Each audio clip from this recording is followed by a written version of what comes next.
everybody, today I'm going to be doing a review on the Makeup Forever 15 Artist Shadow Palette. First of all, can you guys check out this packaging with me?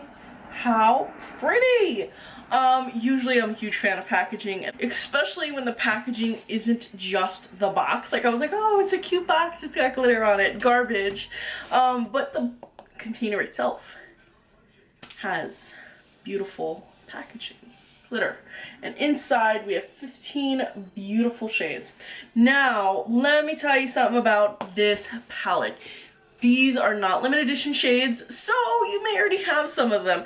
If you're brand spanking new to Makeup Forever and you would like to get into their shades and you want to experience their shades, this is a great way to fall in love with some permanent shades at an affordable price and in some cute packaging.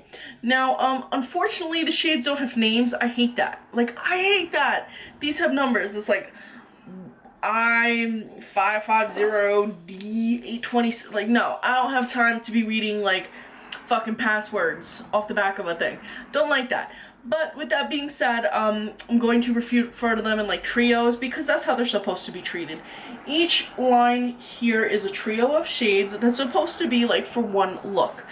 Except for right here. This purple that we see right here, this is actually a blush. And Makeup Forever is not the first brand to include a shade that's not an eyeshadow but in an eyeshadow palette. Urban Decay did it with their electric palette, and I think another brand did it as well. Brands are notorious, MAC, with their pigments, where it's like, where else would I use this pinkened pigment? Yeah, you can use it on your cheek, but then they got some blue ones that's like, not eye safe, like not eye or lip safe. Where the fuck am I putting this on? I'm not a smurf. I'm not using this to fucking smurfify myself, no. That being said, this purple, they just recommend that you don't use it on the eyes. I use it on my eyes and I have no problem. I do put a primer down beforehand because if you don't, you're going to stain your eyelid. So if you're wondering, like, what do you use it for if you're not using it on the eyes? Well, you use it as a blush. Very similar to what people were doing with the Urban Decay's thing. And it actually says on here that it is a blush. So this one you would use as a blush. But we're going to swatch this all up on my hand and I'm going to tell you guys what I thought about it. So quick notes before I get swatching on my hand. The only complaint I really have about this palette is that there are no matte shades. So if you were looking to really complete your look with a matte shade, you're not going to find it here. This is more of metallic shades, satiny shades. No matte shades. So don't expect that your look may feel a little bit incomplete, especially if you're used to using mattes for transitional shades. They are so versatile. That being said, there's a lot of palettes out there, especially like, for example, the Urban Decay Gwen Stefani palette. Think about that, and there's just tons and tons of neutral matte shades, and every palette you look at always has like that one section of the matte shades that are like neutral colors, that are transitional shades, and it's like, I feel like Makeup Forever assumes that you already have those palettes or you already have those shades at your disposal, so this is kind of like your filler in. And that being said, for someone like me who has so much makeup and so many different palettes with those shades in it, this one is not one of them and therefore they left it out. So you're not going to see a repeat like that. The only traditional shades that you're really going to see in here are... I think those two! Good boy! So the only shades that you really see like over and over again are like this section right here, where you have your nudes, but they're not matte. And then you have your black and gray, which is another very common thing. So I'm gonna swatch this up starting with the first trio. So the first trio we have here, we have a nice taupey shade, a lighter shade, and then a highlight shade. So you have your three shades here.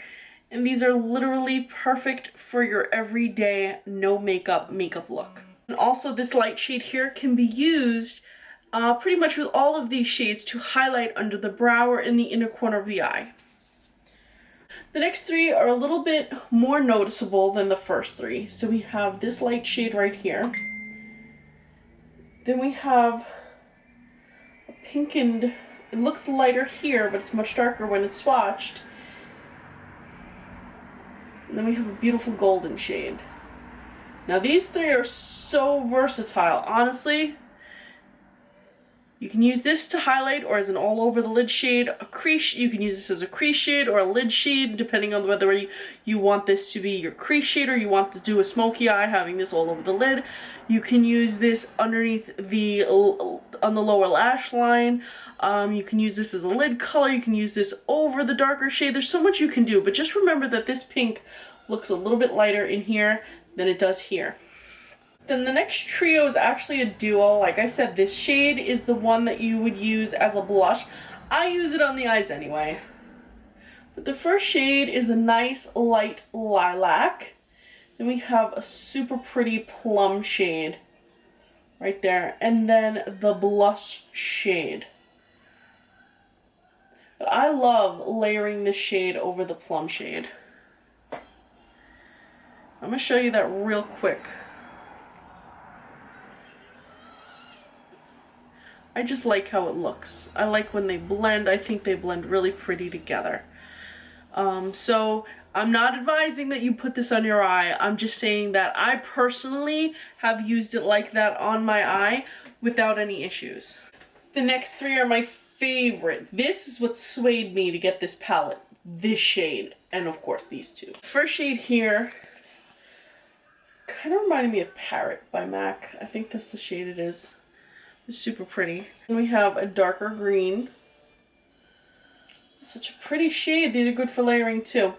And then we have a nice bright blue shade. Whew! Such a pretty duo. I love jewel tones. So pretty. But I'm just going to show you real quick that first shade layered over the second shade. Oh, it's just so pretty. It just blends out. It adds a little bit darker and it makes it a little bit darker. But it's super pretty. Just look at it. So my hand's kind of stained, but that's okay, right? So the last three we have is the black, the gray, and the white. So I'm going to swatch up this black here, very buttery and smooth. Then we have the gray in the center, and then we have the white at the bottom. Well, it's actually more of silver. Very pretty. Look at how smooth that is. This black is not a carbon. What do I mean by that? If you've ever used MAC and you've tried carbon, you know how streaky that can be. This is not a carbon. It's not going to give you the same issues. This whole palette was so pigmented, so buttery, so smooth, great pigmentation. It was my first time using Makeup Forever shadows. I think I'm hooked for life. I think I will be paying attention to their releases from now on. Very impressed. So if you want to check this out, I believe this is still available at Sephora. I'm going to leave a link below with price information, etc., etc. Did you guys pick up the Makeup Forever 15 Artist Shadow Palette? If you did, let me know what you guys thought. If you didn't, is this something you guys would be interested in? Let me know in the comment section below. And as always, guys, thank you so much for watching. And please be sure to follow me on Instagram. I'm Recycled Stardust.